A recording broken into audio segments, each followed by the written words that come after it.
DDNRST इस वक्त हम मौजूद हैं फतेहपुर जिला के लोधीगंज में, जहां पर बहुजन मुक्ति पार्टी का कार्यालय बना हुआ है और हमारे बीच मौजूद हैं पूर्व रिटायर्ड आर्मी से माननीय डॉक्टर फूल सिंह लोधी जी, जो कि बहुजन मुक्ति पार्टी के प्रदेश सचिव भी हैं और कद्दावर नेता के दावेदारी भी ठोक रहे हैं, बिहार प्रत्याशी भी हैं और लोगों में अच्छी पहचान और अच्छी पकड़ बनाए हुए हैं। आइए जानते हैं कि बहुजन मुक्ति पार्टी के क्या क्या एजेंडे हैं और बहुजन के लिए, लोगों के लिए क्या उनके फंडामेंटल है। जी, सबसे पहले आपके चैनल को बहुत बहुत धन्यवाद। मेरा नाम डॉक्टर फूल सिंह लोधी, भूतपूर्व सैनिक, बहुजन मुक्ति पार्टी के प्रदेश सचिव। हमारी पार्टी राष्ट्रव्यापी पार्टी है और राष्ट्रीय स्तर के मुद्दों पर काम करती है। जैसे ईवीएम का मुद्दा 2013 से लगातार चलाया जा रहा है, जो आज राष्ट्रीय स्तर का मुद्दा बन चुका है। जाति आधारित गिनती 2001 से चलाया जा रहा है, जो कि अब गणना कराई जा रही है और उसमें ओबीसी का कॉलम ही नहीं है। तो इस तरह करके ये षड्यंत्र किया जा रहा है, जो इससे हम लोग बार बार मांग करते हैं ज्ञापन दे करके कि ओबीसी का कॉलम इसमें जोड़ा जाए। और अन्य मुद्दे जो हैं, जैसे यूजीसी के हम लोग समर्थन में हैं। यूजीसी पूरी शक्ति के साथ पूरे भारत में लागू होना चाहिए। निजीकरण का मुद्दा है, निजीकरण हटना चाहिए, जिससे पढ़े लिखे नवयुवकों को रोजगार मिले। किसानों की अनाज की गारंटी एमएसपी आज तक नहीं दे पाई सरकार, जिससे हमारा गरीब किसान और गरीब होता जा रहा है, वो तरक्की नहीं कर पा रहा है। बीज के भाव महंगे होते जा रहे हैं, डीजल महंगा होता जा रहा है, खाद महंगी होती जा रही है। किसान की हालत तो आज की डेट में बहुत बेबदतर हो चुकी है। तो इन मुद्दों पर हमारी पार्टी लगातार काम कर रही है और हमारा एजेंडा है कि जिसकी जितनी संख्या भारी, उस संख्या के अनुपात में सभी को हिस्सेदारी मिलना चाहिए, तब तक समाज का कल्याण होने वाला नहीं है। तो ये मुद्दे लगातार उठाए जा रहे हैं। जैसे शिक्षा है, शिक्षा का मुद्दा, समान शिक्षा, समान सिलेबस, ये पूरे देश में लागू होना चाहिए। तो पहले हमारे टाइम में देख लो, 4 बच्चे होते थे तो बड़ा लड़का वही किताब पढ़ता था, फिर छोटा पढ़ता था, फिर तीसरा पढ़ता था। इस तरह करके एक किताब में सभी बच्चे पढ़ते थे, एक क्लास पास करते थे। तो आजकल तो हर साल सिलेबस बदली किया जा रहा है, हर साल एडमिशन किया जा रहा है। इस तरह का जनता का शोषण किया जा रहा है, जो हमारी बहुजन मुक्ति पार्टी इन सब चीजों के लिए लड़ाई लड़ेगी और लड़ रही है।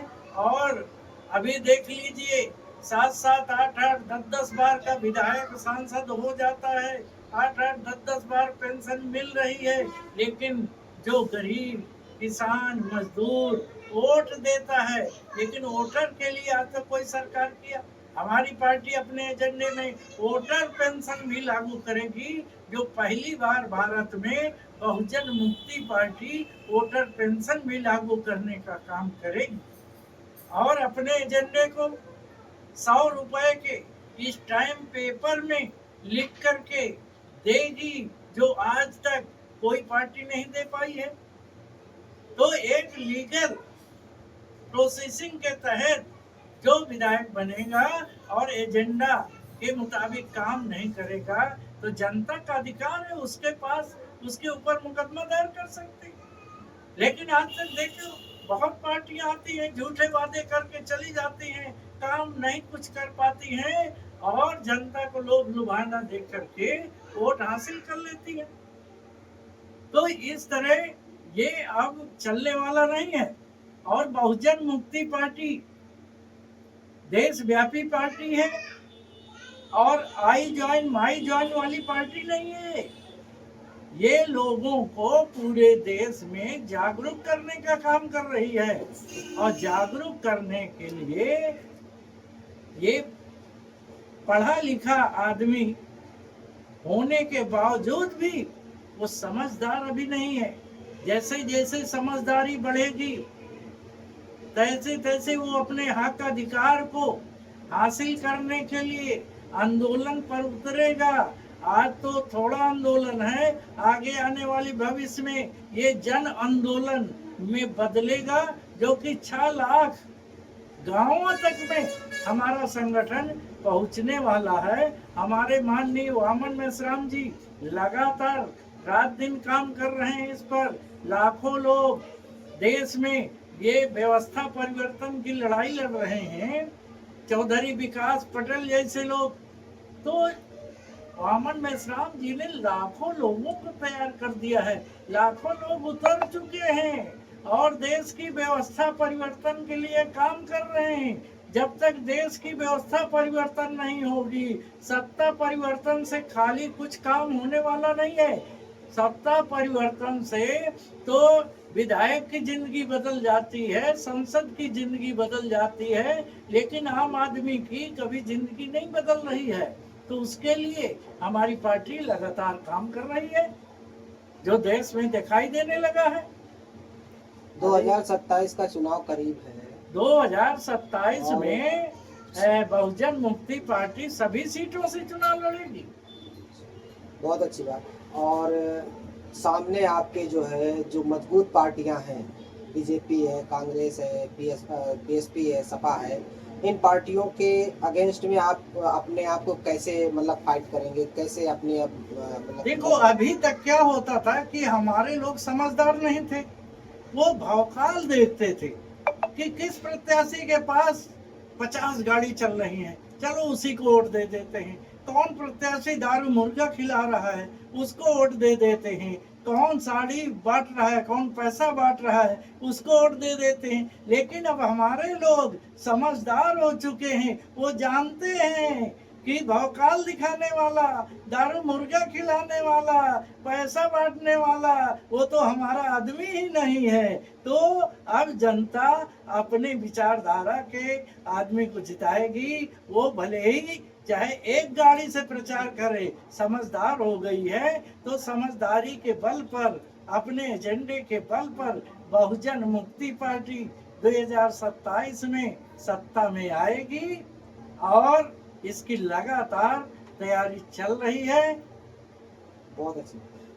सत्ता में आने के लिए जिस तरह का संघर्ष वामन मेश्राम कर रहे हैं, वैसा ही संघर्ष राष्ट्रीय अध्यक्ष माननीय पिछड़ा वर्ग के जो राष्ट्रीय अध्यक्ष हैं विकास चौधरी पटेल जी कर रहे हैं। दोनों में सिमिलरिटी देखने को मिलती है, दोनों ही समाज को जागृत कर रहे हैं।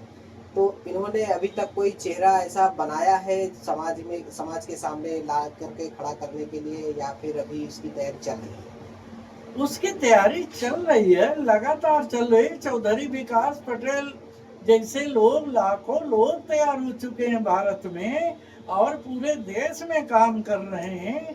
जो गांव गांव, जिला जिला, प्रदेश में पूरी जगह जा रहा है, यात्राएं चल रही हैं, तो जनता तो उनको जान ही रही है ना। बिल्कुल, बहुत अच्छी बात। वैसे भी बीएमपी का चर्चा अब सोशल मीडिया ही नहीं, बड़े बड़े प्लेटफॉर्म पर होने लगा है। इसको आप किस नजरिए से देखते हैं? बहुजन मुक्ति पार्टी का कहना है देश की व्यवस्था घटिया है और आने वाले समय में विकल्प के रूप में केवल बहुजन मुक्ति पार्टी की खटिया है। बहुत अच्छी बात। बहुजन मुक्ति पार्टी के आने वाले 2027 के चुनाव के लिए आम जनमानस को क्या शुभ संदेश देना चाहिए? आम जनमानस को इतना समझदार बनाया जा रहा है कि वो अपने हक अधिकार के लिए खुद जागरूक हो रहा है। और हक अधिकार मांगने से नहीं मिलते हैं, ये तो जनता छीनेगी हक अधिकार। तब सबल होगी ना। अगर अदर पार्टियां आपको मौका देती हैं या ऑफर देती हैं तो क्या आप उसमें शामिल हो सकते हैं? देखो, हमारी पार्टी की जो विचारधारा है, विचारधारा से चलने वाले जो संगठन हैं, पार्टियां हैं, वो अगर चाहेंगे, हमारे शीर्ष नेता चाहेंगे, तो उस आधार पर समझौता हो सकता है, गठबंधन हो सकता है। अदर विचारधारा के विपरीत गठबंधन नहीं हो सकता। क्यों? क्योंकि बहुजन मुक्ति पार्टी बहुजन महापुरुषों की विचार